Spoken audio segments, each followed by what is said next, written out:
주 안에 있는 나에게 딴 근심 없도다, 이 제목으로 같이 은혜를 나누려고 합니다.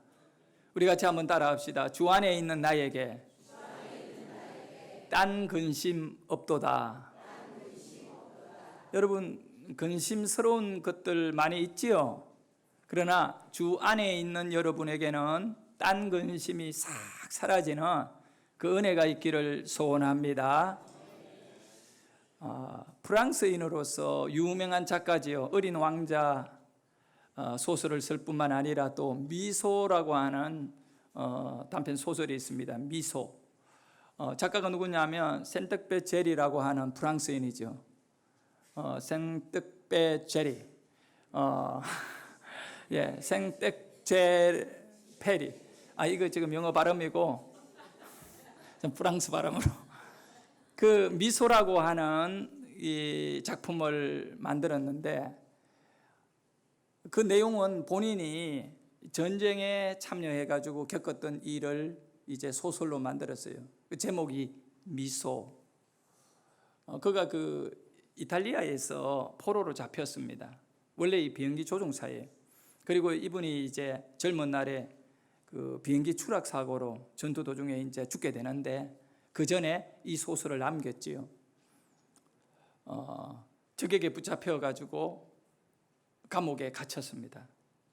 그리고 이제 내일 죽게 됩니다. 죽음을 앞둔 마지막 날 밤이었어요. 너무 슬픈 겁니다. 고향이 그리울 뿐만 아니라 다시는 돌아갈 수 없다는 것에 마음이 아팠어요. 그래서 담배를 피우려고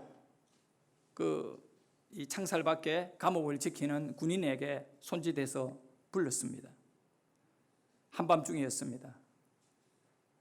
다가왔을 때 불을 좀 이렇게 켜서 좀 담배 피울 수로 해줄 수 있느냐고 물으니까, 이거 뭐 내일 죽을 사람인데 그 정도 소원은 들어주지 않겠어요? 뭐 그렇게 하겠다고 성냥불을 켜가지고 이제 생텍베제리한테 담배를 이렇게 갖다 대려고 하는 순간에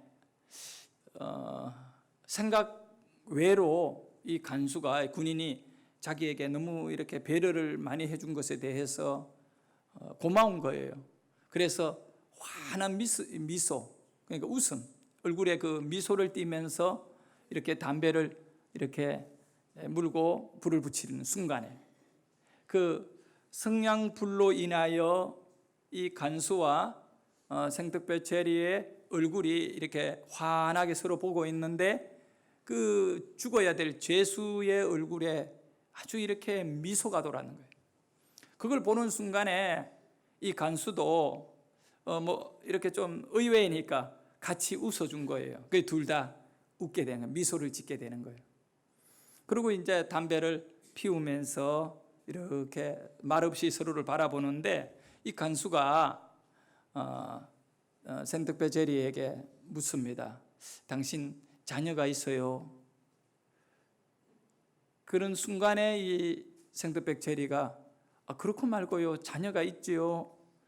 그 말이 끝나는 순간에 이 자녀들을 다시는 못 본다고 생각하니까 또 슬픔이 몰려오며 눈물이 그냥 뚝뚝뚝뚝 떨어졌어요. 소리내가 울지는 않지만 눈에서 이 가족에 대한 그리움 때문에 눈물을 흘리고 있을 때에 그 창살 밖에 간수에게도 눈에 눈물이 고이게 되는 것입니다. 그 시간이 조금 지난 뒤에 간수가 다가와서 열쇠를 갖고 그 감옥의 문을 열더니 말없이 조용히 손짓을 하면서 자기를 따라 나오라고.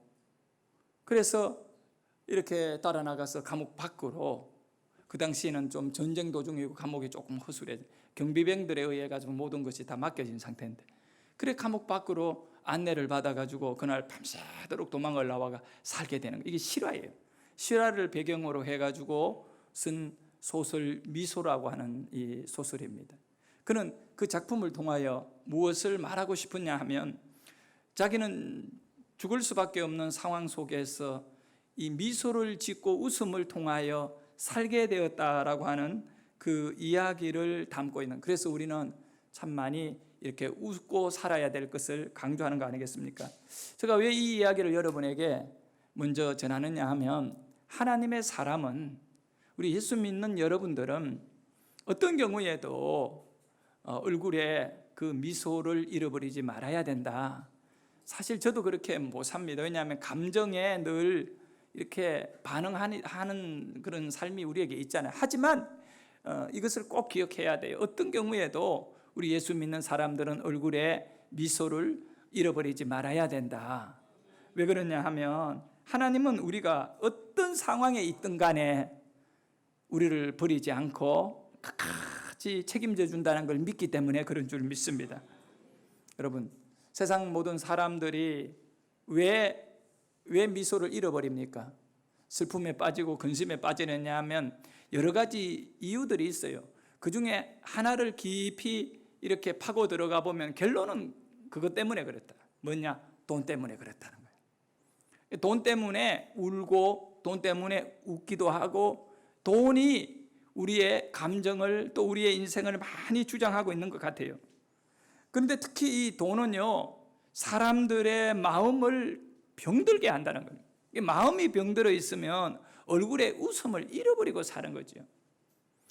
사도 바울은 고린도전서 6장 10절에 이 돈이 뭐냐? 돈을 사랑함이 일만 악의 뿌리가 되나니 이것을 탐내는 자들은 미혹을 받아. 돈이 얼마나 무서운 거냐면 우리를 미혹해버리게 하는 겁니다.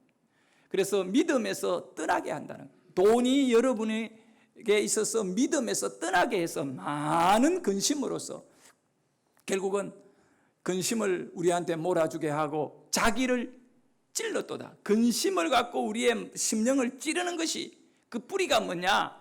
돈이라는 것입니다. 돈은 일만하게 악의 뿌리입니다. 그리고 우리의 마음을 미혹하게 하고 우리의 마음을 상하게 하고 우리의 마음을 슬프게 하고 우리의 마음을 분노하게 하고 우리의 마음을 병들게 하고 우리의 마음을 찢어버리는 것이 돈인 것입니다. 돈을 사랑하는 자는 결국 돈과 함께 망하게 된다는 것입니다. 성경은 이 돈에 대하여 경계하라고 얼마나 강조하는지 모릅니다. 부자의 마음은 어디에 있었느냐? 창고에 있었다. 돈에 있었다. 우리의 마음은 하나님께 있어야 하는 것이지요. 세상 사람들의 관심은 언제나 가만히 보면 돈인 것입니다. 그러나 아무리 좋은 일도 여러분, 돈이 되지 않는다면 사람들은 또 관심을 갖지 않습니다. 그래서 오늘 우리가 읽었던 사도행전 16장에 나오는 빌립보에서 바울과 실라가 복음을 전하다가 겪었던 이 이야기는 두 가지 아주 중요한 큰 영적인 힘의 부딪힘이에요. 복음이라고 하는, 예수 복음이라고 하는 영혼의 그 구원을 이루는 복음과, 그리고 돈을 생명같이 여기고 돈을 쫓아가는 사람들이 다 부딪혀서 나온 소리가 바로 오늘 사도행전 16장 19절에서 32절 사이에 있는 사건이에요. 어떤 소리냐?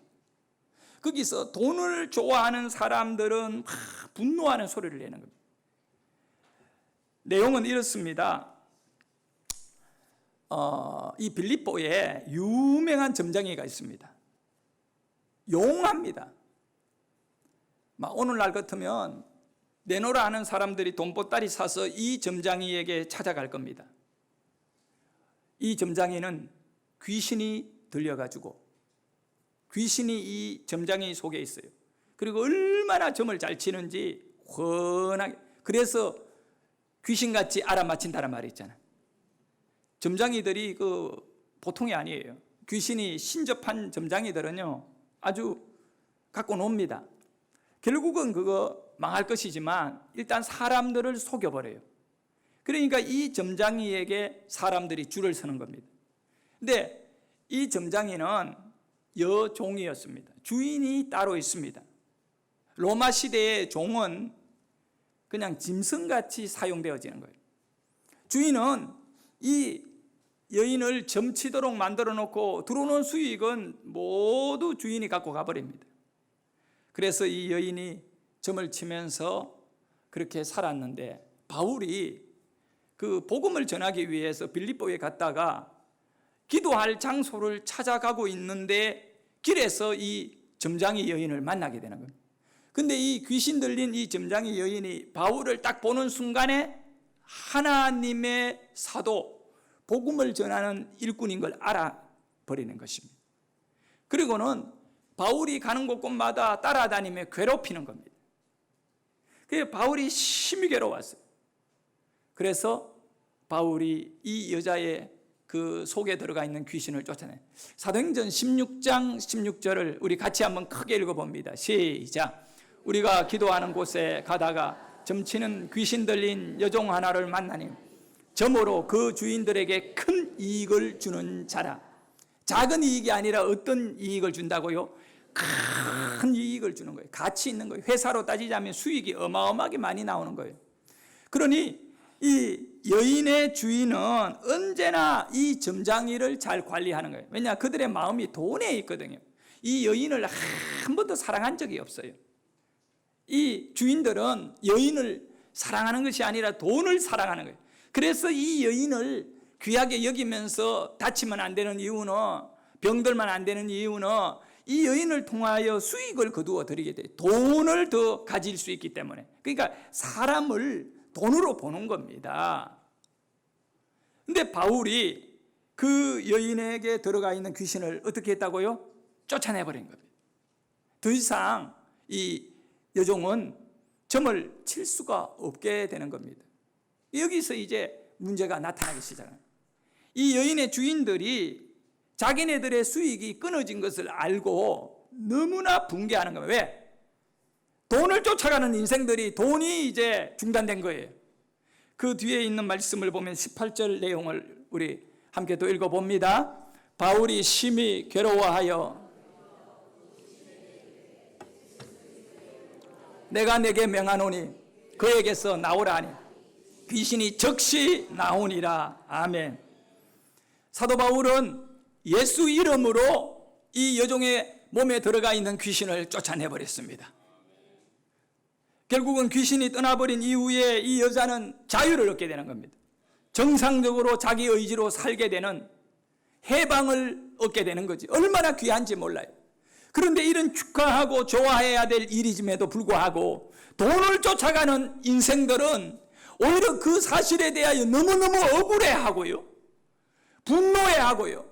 이렇게 한 여자를 살려준 사도 바울과 신라를 잡아서 죽이려고 계획을 세우고 있다는 거예요. 이것이 뭘 의미하는, 돈을 좋아하고 돈을 사랑하는 자들의 이 모든 행동인 거죠. 여러분, 무서운 세상이 바로 이런 거 아니겠어요? 점치는 여자의 주인은 당황하게 되는 겁니다. 이 여자가 더 이상 점을 칠 수 없다는 이유 하나 때문에, 그리고 돈벌이가 되지 않기 때문에 여종의 주인들은 그 결과로 어떻게 하느냐, 바울과 신라를 고발해가지고 죽이고자 그렇게 감옥에 집어넣는 것입니다. 그런데 모든 것은 사실이 아니라 거짓말로 고발하고요, 그렇게 해가지고 바울과 신라를 로마 군인들에게 넘기려고 하는 것입니다. 점치는 여자의 주인은 돈을 너무 사랑하는 사람들입니다. 이것을 우리는 볼 수 있어야 되는 겁니다. 여종의 주인들은 돈의 소망이 끊어지는 순간에 그들의 인생에 소망이 끊어졌다고 여기는 어리석음의 인생을 살고 속고 살았던 겁니다. 돈 가까이에 있는 사람들은 다 이렇게 속는다는 사실을 아셔야 합니다. 그래서 모함하여 이 바울과 신라를 죽이려고 하는데 그 내용이 보면 참 기가 막힙니다. 16장 20절에 보면 이렇게 말씀하고 있어요. 상관들 앞에, 그리고 로마의 군인들 앞에 데리고 가서 말하되 이 사람들이 유대인인데 라고 말합니다. 우리 성을 심히 요란하게 하여. 여러분, 유대인인데 이 말의 의미가 뭐냐? 당시에 로마 군인들이나 그 도시를 안정적으로 관리해야 될 사람들에게 있어서 중요한 게 뭐냐? 그 로마인들이 그 지배하고 식민지화 시켰는데 유대인들은 언제나 독립운동을 많이 벌여요.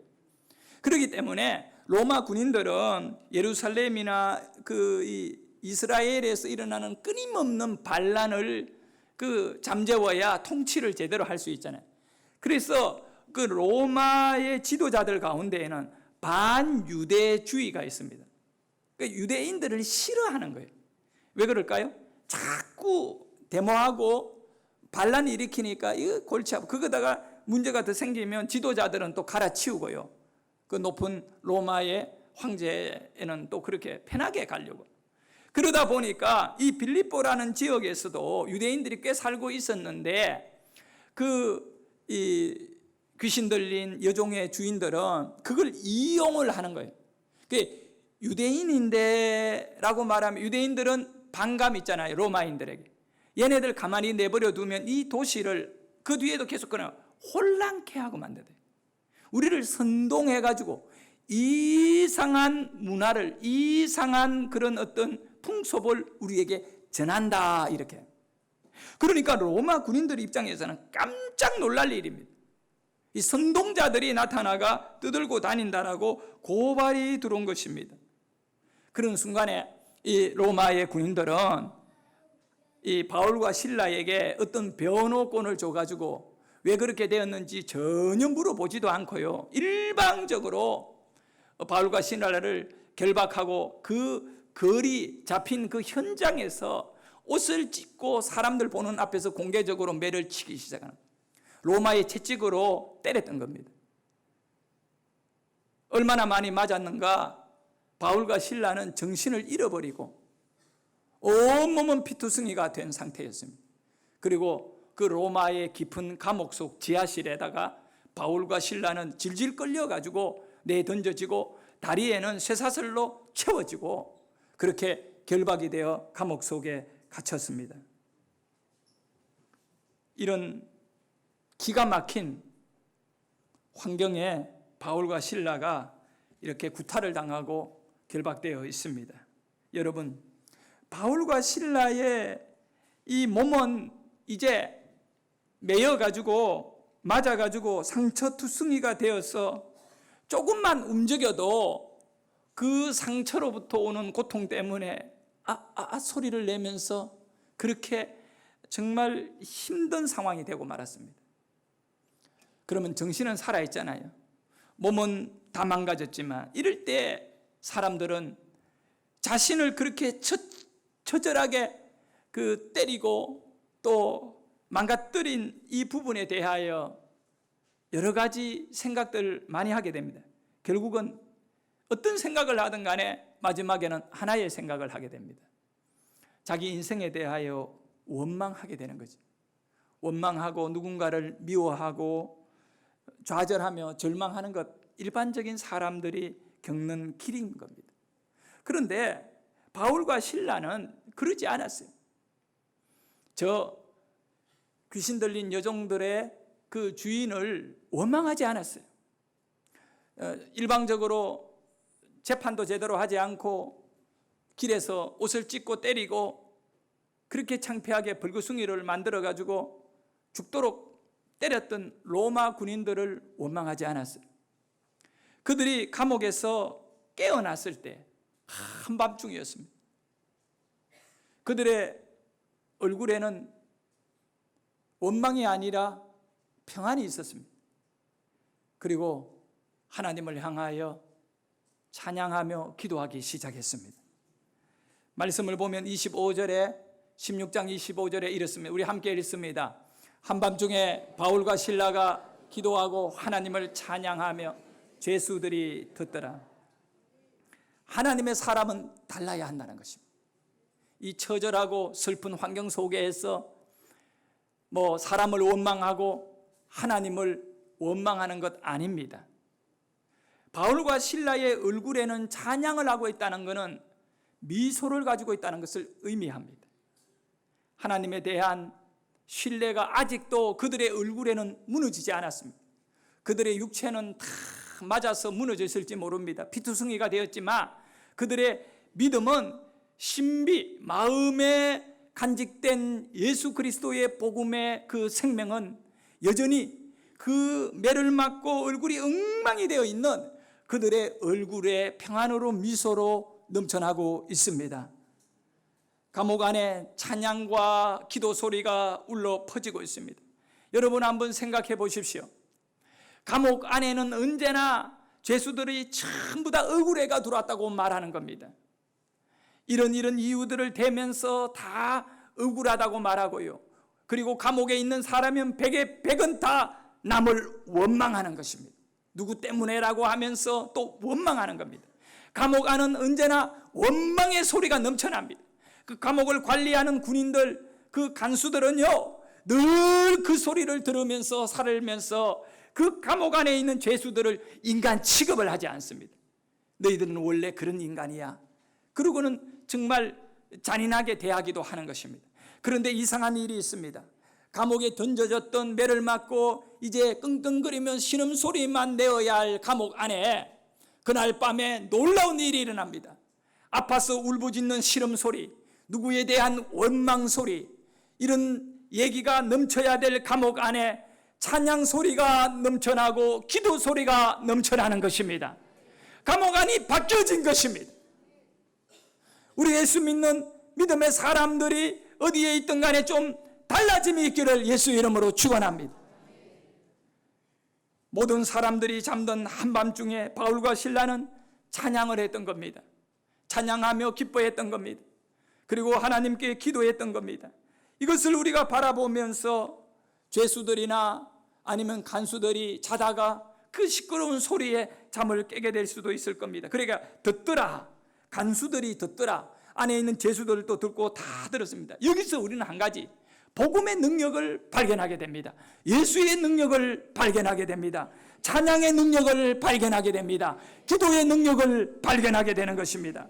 바울과 실라는 자신을 위해 고난을 당하신 예수님, 그 예수님은 더 나보다 처절한 십자가의 죽음을 통하여 나를 살려주셨다는 믿음을 갖고, 바울도 실라도 복음을 전하다가 겪는 이 아픔과 고통이 있다 하더라도 주님이 당한 것과는 비교할 수 없음을 알고 감사하면서, 주님, 내가 내 욕심 부리고 정말 저 여자 귀신 들린 자의 주인들과 같이 돈을 쫓아가는 인생이 아니라 예수님 쫓아가다가 오늘 잠시 고통을 당하는데 이거 괜찮습니다. 주님, 너무 미안해하지 마십시오. 사실 우리 예수님도 좀 미안한 거예요. 왜냐하면 우리 주님을 위해 수고하다가 그렇게 매를 맞고 감옥에 갇혀 있으니까 주님도 마음이 아플 거예요. 그런데 바울과 실라는 하나님께 찬양드리고 기도하며, 하나님 괜찮아요, 괜찮아요. 나를 구원해 주셨고 나를 그렇게 사랑해 주셨는데 내가 뭐 복음 좀 전하다가 이렇게 매를 좀 맞았고 감옥에 갇혔다고 해가지고 우리 원망 안 합니다. 우리 믿음 안 무너집니다. 주님 괜찮습니다. 아마 그런 찬양도 하고 그런 기도도 했을 것 같습니다. 할렐루야.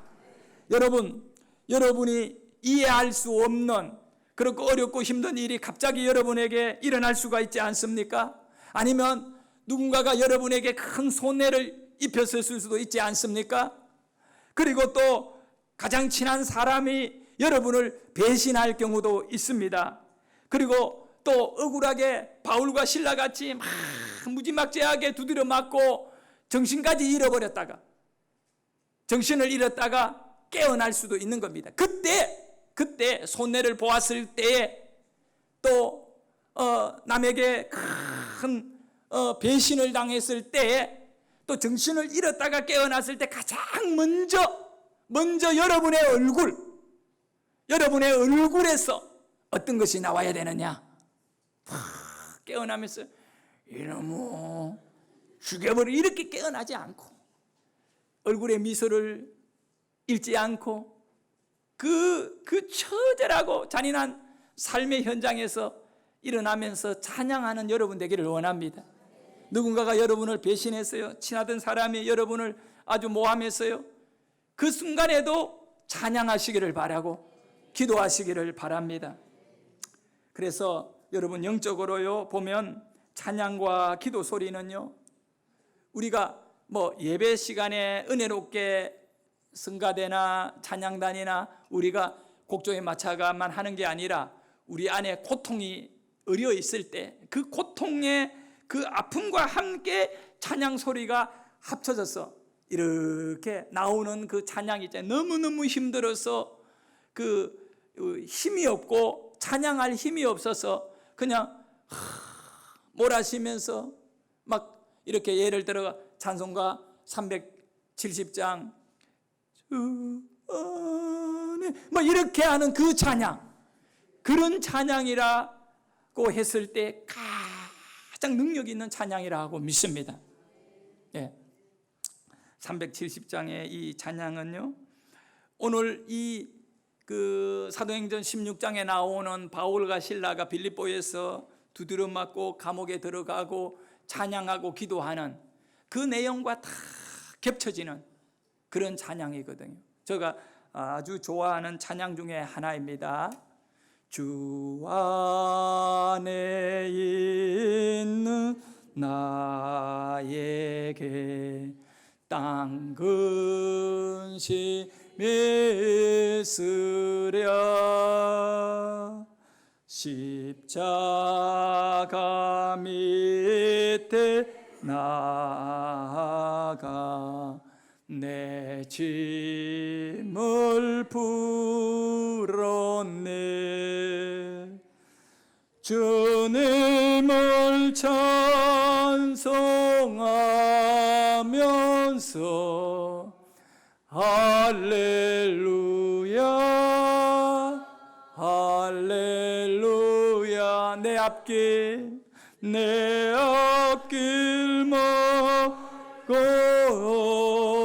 먹음에도 나 주님만 따라. 이 절이 정말 감동적이에요. 그 두려움이 뭐가 되었다고요? 내 기도 되었고 전날의 한숨 변하여 내 노래 되었네. 여기까지만 합시다. 그 두려움이 변해가지고 내 기도 되어버리고 그 한숨 답답함이 변해서 나의 노래가 되고 찬양이 되고 찬송이 되는 것입니다. 그러면 이렇게 어려워졌을 때 가장 힘들고 그때는 원망할 수밖에 없어요. 그 순간에 기도와 찬양, 얼굴에 미소를 잃지 않는 그 영적인 꿋꿋함이 여러분의 기질이 되어야 하는 것입니다. 그래서 사도행전 16장 26절에 이렇게 기적이 일어난 거예요. 우리 같이 읽습니다. 예, 갑자기 큰 지진이 나서 옥토가 움직이고 문이 곧 다 열리며 모든 사람의 매인 것이 다 벗겨졌더라. 여러분, 기적은 항상 일어나는 거 아니잖아요. 기적이 어떻게 항상 일어나겠습니까? 그러나 찬송하고 기도하는 가운데는 기적이 일어나는 것입니다. 바울과 실라가 찬송하고 기도하니까 그곳에 기적이 일어났습니다. 옥문들이 다 열리고요, 바울과 실라가 매여 있던 이 쇠사슬이 다 벗겨지고 지진이 일어났는데 옥문이 열리고 발에 채워졌던 쇠사슬이 그냥 끌려진 것은 기적인 것입니다. 여러분, 지진이 일어난다고 다음 옥문이 열립니까? 그리고 쇠사슬이 그 발에 묶였던 쇠사슬이 풀려집니까? 이건 뭘 의미합니까? 하나님께서 그렇게 그 어떤 경우에도 주님을 의지하고 바라보고 살아가는 이 찬양의 사람, 찬송의 사람에게 정말 위로해 주시고 그를 도와주시는 하나님의 일하심인 줄 믿으시기를 바랍니다. 이 장면을 바라보던 간수들과 주위의 제수들은 충격에 빠지게 됩니다. 그들이 이제는 정말 이전에 감옥이라는 곳에서는 가장 열악한 환경 속에 제수들이 포근하고 망언하고 욕하고 짜증내고 원망하고 그것만 지켜보던 이 간수들이 감옥 안에 있는 이 사람들이 처음으로 기도하는 사람들, 찬양하는 사람들을 본 이후에 기적이 일어난 거예요. 막 이렇게 문이 열려지고 쇠사슬이 끊기고 이런 걸 볼 때 그 간수들은 이제 새로운 세계를 보게 되는 것입니다. 여러분으로 인하여 또 다른 누군가에게 새로운 세계를 보여줄 수 있는 인물이기를 축복합니다. 여러분, 그날 밤에 간수는 이제 그 새로운 세계에 정말 발을 딛게 되는데 그때 바울과 실라에게 물어봤던 거예요. 지금 우리가 어떻게 해야 됩니까? 라고 물어봤던 것입니다. 그때 바울이 뭐라고 말하느냐? 주 예수를 믿어라. 그리하면 너와 너 집이 구원을 받으리라. 이 영원한 생명이 역사하는 새로운 세계로 바울과 실라가 간수를 인도해 가는 것이지요. 여러분, 바울과 실라는 예수를 전하다가 돈만을 쫓아가는 사람들과 부딪히게 되는 것입니다.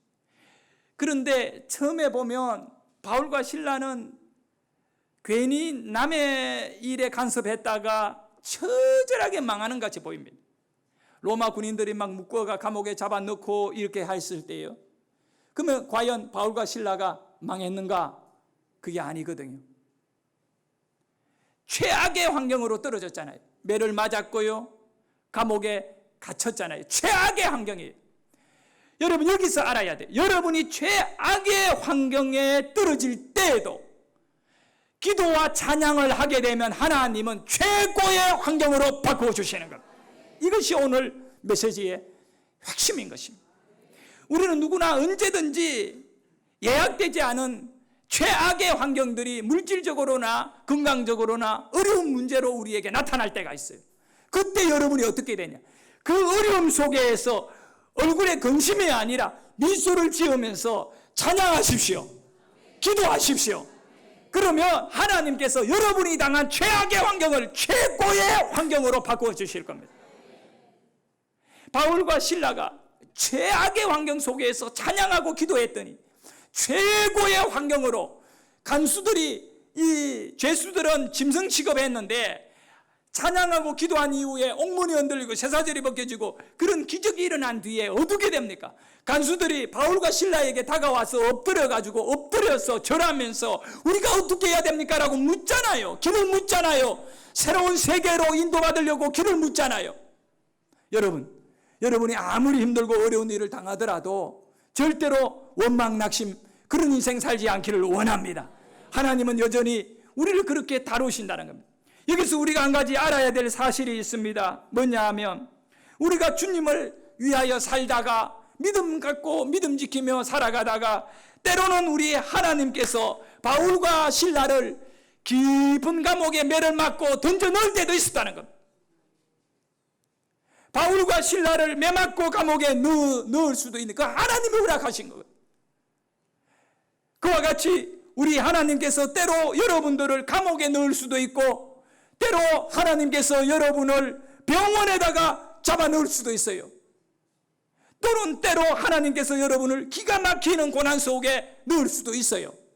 하지만 한 가지를 분명히 해야 돼요. 하나님이 나를 병원에 넣든 감옥에 넣든 그곳에서 기도하셔야 돼. 그곳에서 찬양하셔야 돼. 그 어떤 경우에도 그곳에서, 아니면 혼자 버림받은 자와 같이 모든 사람들이 다 떠나버리고 외로움 속에 혼자 던져질 때도 있다고. 그럴 때 나 혼자라고 말하면서 우울해져 가지고 뭐 죽어야 되겠다 이런 마음 갖지 말고 그 어떤 경우에도 기도하셔야 돼요. 찬양하셔야 된다니까. 기도와 찬양하시면 천사들이 그 외로움 장소에 보내어질 것이고, 여러분이 병원에 있다면 찬양하고 기도하면 하나님이 여러분을 치료해 주실 것이고, 여러분이 감옥 안에 있다면 하나님이 변호사가 되어 여러분을 그곳에서 죄수들이나 간수들에게 복음 전할 뿐만 아니라 감옥에서 나올 수 있도록 하나님이 변호해 주실 것입니다. 이 믿음이 여러분에게 있기를 예수의 이름으로 축원합니다. 그러므로 끝까지 미소인 겁니다.